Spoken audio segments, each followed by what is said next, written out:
and speak en masse, the most difficult thing in the world, for these exceptions are always rising up before me like accusing angels, and I begin to think of individuals when I should keep to generalities.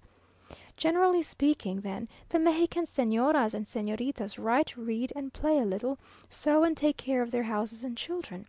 When I say they read, I mean they know how to read; when I say they write, I do not mean that they can always spell; and when I say they play, I do not assert that they have generally a knowledge of music. If we compare their education with that of girls in England or in the United States, it is not a comparison, but a contrast.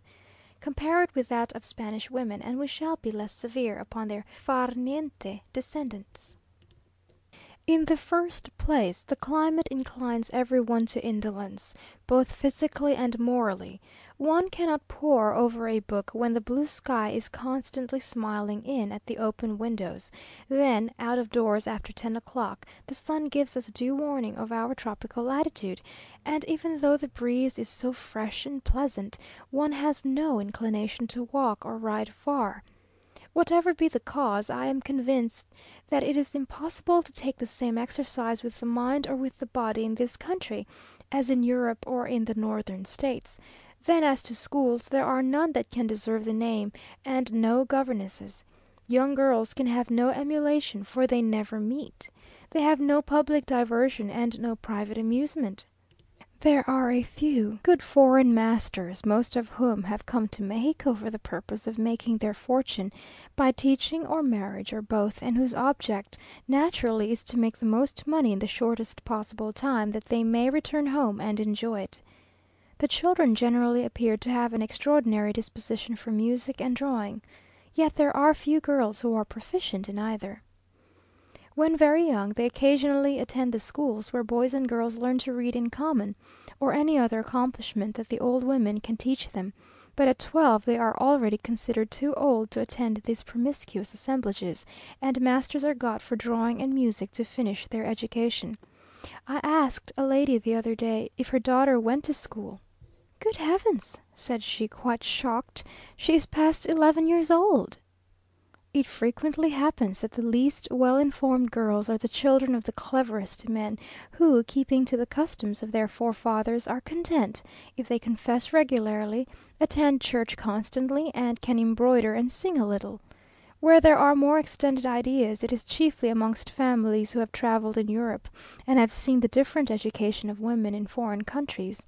Of these the fathers occasionally devote a short portion of their time to the instruction of their daughters, perhaps during their leisure evening moments, but it may easily be supposed that this desultory system has little real influence on the minds of the children. I do not think there are above half a dozen married women, or as many girls above 14, who, with the exception of the mass book, read any one book through in the whole course of the year.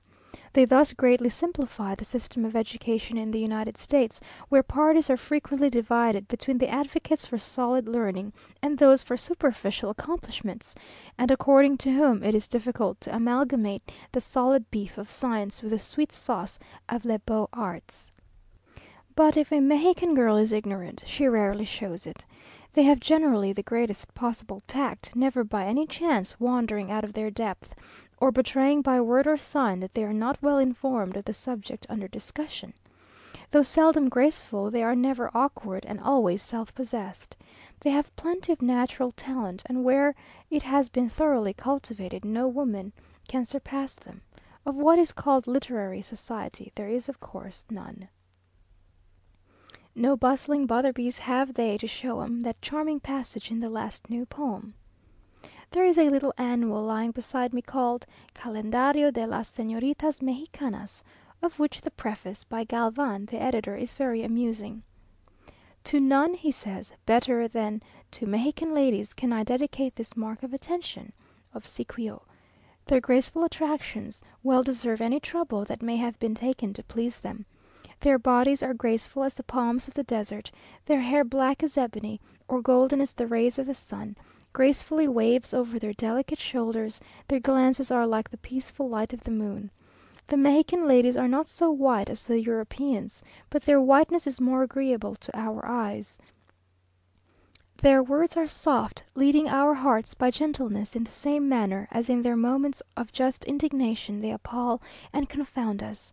Who can resist the magic of their song, always sweet, always gentle, and always natural? Let us leave to foreign ladies (las ultramarinas) these affected and scientific manners of singing. Here nature surpasses art, as happens in everything, notwithstanding the cavillings of the learned. And what shall I say of their souls? I shall say that in Europe the minds are more cultivated, but in Mexico the hearts are more amiable. Here they are not only sentimental, but tender; not only soft, but virtuous. The body of a child is not more sensitive (no es más sensible el cuerpo de un niño), nor a rosebud softer. I have seen souls as beautiful as the borders of the rainbow, and purer than the drops of dew. Their passions are seldom tempestuous, and even then they are kindled and extinguished easily, but generally they emit a peaceful light, like the morning star Venus.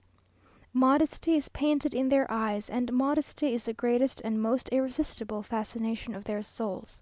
In short, the Mexican ladies, by their manifold virtues, are destined to serve as our support whilst we travel through the sad desert of life. Well do these attractions merit that we should try to please them, and in effect a new form, new lustre, and new graces have been given to the Almanac of the Mexican ladies, whom the editor submissively entreats to receive with benevolence this small tribute due to their enchantments and their virtues.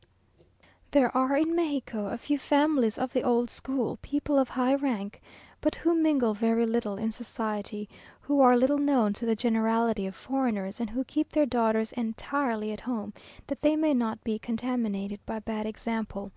These select few, rich, without ostentation, are certainly doing everything that is in their power to remedy the evils occasioned by the want of proper schools, or of competent instructoresses for their daughters. Being nearly all allied by birth or connected by marriage, they form a sort of clan, and it is sufficient to belong to one or other of these families to be hospitably received by all. They meet together frequently without ceremony, and whatever elements of good exist in Mexico are to be found amongst them. The fathers are generally men of talent and learning, and the mothers women of the highest respectability to whose name no suspicion can be attached.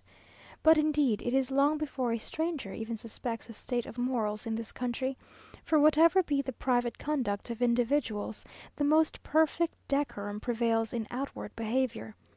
But indolence is the mother of vice, and not only to little children might Dr. Watts have asserted that "Satan finds some mischief still for idle hands to do."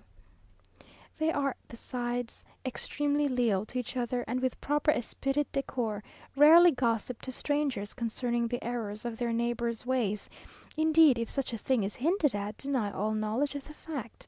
So long as outward decency is preserved, habit has rendered them entirely indifferent as to the liaisons subsisting amongst their particular friends, and as long as a woman attends church regularly, is a patroness of charitable institutions, and gives no scandal by her outward behaviour, she may do pretty much as she pleases.